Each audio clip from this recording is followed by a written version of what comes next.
Welcome to the Self-Performance Strategies Podcast.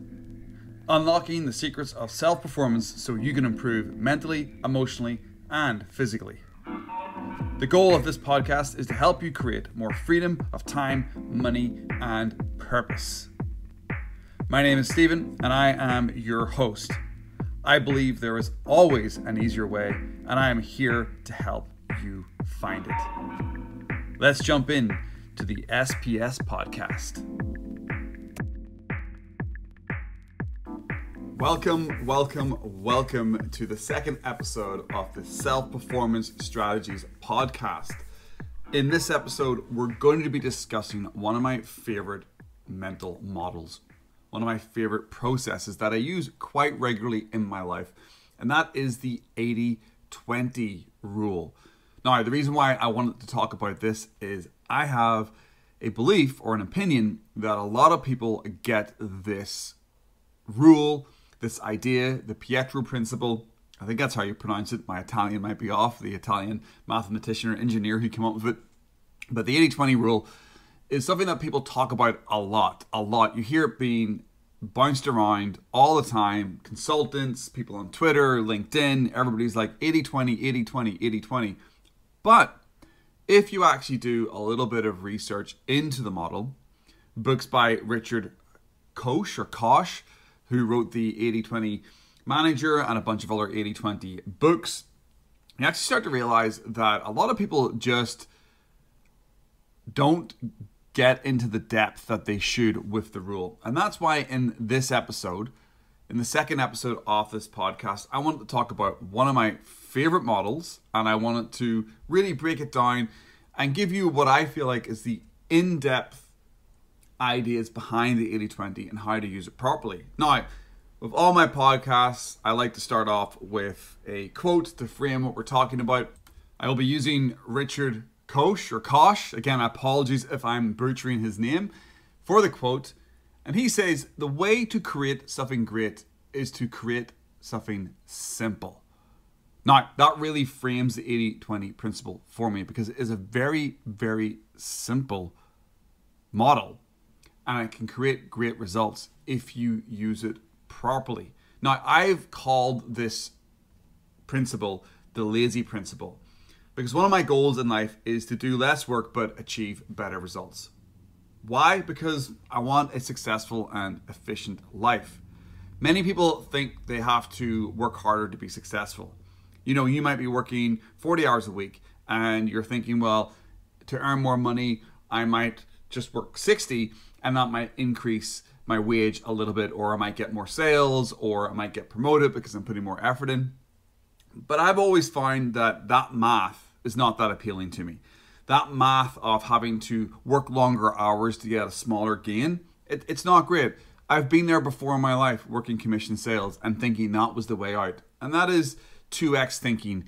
It's thinking that to get a little bit more results, all you have to do is work harder. And that's not the way that you really want to think about improving in your life. And this is where the 80-20 principle will help you move forward by doing less work but getting more results. When I first discovered the 80-20 rule, I thought I'd find magic. You know, as you may know, the 80-20 principle says that 80% of your outcomes come from 20% of your inputs. The core idea is to prioritize the 20% to produce the best results. Identify the best assets you have, use them efficiently to create maximum value. That is the 80-20 rule. By using this process in a sales environment and then later in a corporate environment, I was able to cut my workload in half and increase my results with a simple idea because I focused on the core foundations and pillars that got me the results. Focusing on your best customers, focusing on your most important work. When you really use the 80-20 principle properly, you really can increase results rapidly. Now, are you misusing the 80-20 rule? Are you misusing it? And is it affecting your results? I would argue most people are. Most people I talk to only think about the principle and reference the idea at a high level. They don't use it effectively. I've even caught consultants using it as a buzz term in different environments, and then I've pushed them to explain the layers of what the 80-20 principle is. Now, a lot of people, when they think about the 80-20. As I said, it's a high-level idea. What I've just described there, 20% off your client base, 20% off your workload is going to give you 80% of your results. So you want to focus on that, get that done first, and that's going to produce your big results. That is correct. But there are layers. There are layers to this model, and there's layers that you've got to understand. Typically, there are 3 layers. Say you're working in your business, and you've got 100 tasks, products, actions, customers to focus on. Whatever that is for you, you pull out the example that works best for you, whether it's using this as a productivity strategy, whether it's focusing on the right customers to sell to, whether it's the right actions you got to take with your marketing, whatever that is. You might have 100 products, 100 things to do. You might feel overwhelmed. Actually, I would argue you are feeling overwhelmed. If you use this rule at the first 80-20, you would have 20 big tasks, 20 customers, 20 products to focus on. 20 is still a big number. 20 tasks, 20 actions are still a lot of tasks and actions, right? Yeah, right. To use the rule effectively, you would then now 80-20 the 20. We're doing some math here. We're going an extra layer deep. Identifying the most crucial high-value tasks or actions from your 20, leaving you with 4 large tasks, high-value actions, or 4 customers to focus on. Now, can you get 4 large tasks done in a day? Can you contact 4 important customers in a day? Maybe, maybe not. But in a week, sure, no problem. You can probably do those within a couple of days or a week, 100%. But what do you focus on today? If you're sitting here right now, listening to this podcast, and you're thinking, what do I have to do today? I've got hundreds of things on the go. You're 80-20ing, and you're 80-20ing again, and you're down to 4 things left. Well, we're going to use the 80-20 principle one more time. Now, I know if you 80-24, that leaves you with 0.8. The math isn't quite right, but we're in the world of numbers here, so we'll round that up to 1. Now, you've gone from overwhelmed of 100 tasks, actions, or customers to focus on, to focusing on 1 in a matter of minutes just by using this 80-20 principle. The real power of the rule. That is the real power of the rule.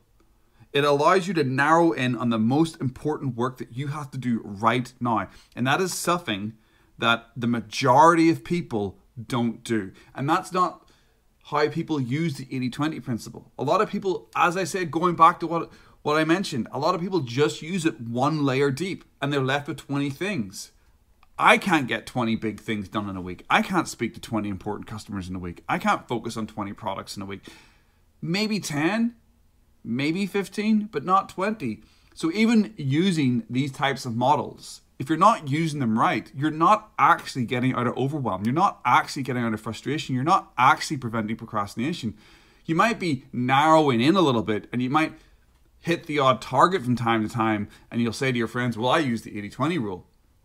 Yeah, cool, you used it, but you're still not using it properly. So this is the real magic of the 80-20 rule. Use it, get your 50 or 60 or 70 things you've got to do, get your best customers, your best products, whatever that is, and keep 80-20ing everything you've got until you're down to the last 1 or 2 things that you need to focus on. And constantly what you're doing when you're using it like this, you've got these 3 layers. You're moving things from a cold bucket to a lukewarm bucket to a super hot bucket. So no longer are you just operating in the sort of cold or warm buckets. You're really focusing in and getting dialed in on the most important tasks if you use the 80-20 principle 3 layers deep. Now, I mentioned this slightly earlier in the podcast that I caught consultants using this.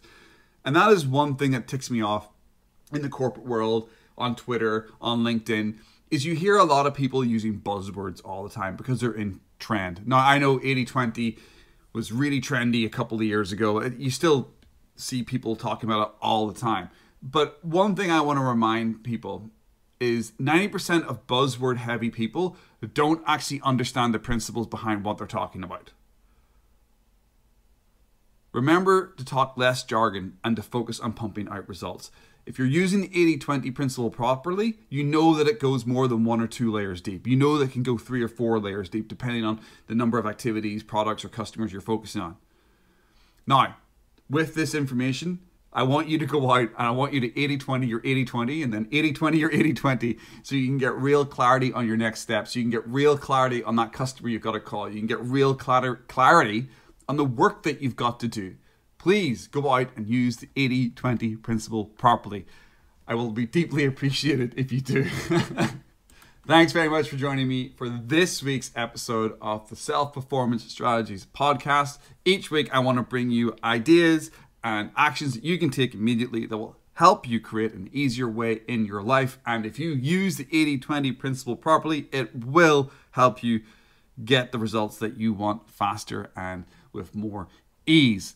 If you have any questions at all, you can hit me up on my Twitter, TikTok, or Instagram socials where I am at Steve Timoney. That's at STEVETIMONEY. Or you can check out the podcast on the website, and that's at stephentimoney.com. And Stephen Timoney is STEPHENTIMONEY.com. I go by my full Sunday name on my website, and I go by the name everybody calls me, Steve, on my socials. So check out at Steve Timoney on the socials and at stephentimoney.com. Thank you very much again, and I will speak to you in the next episode. Make it a good one.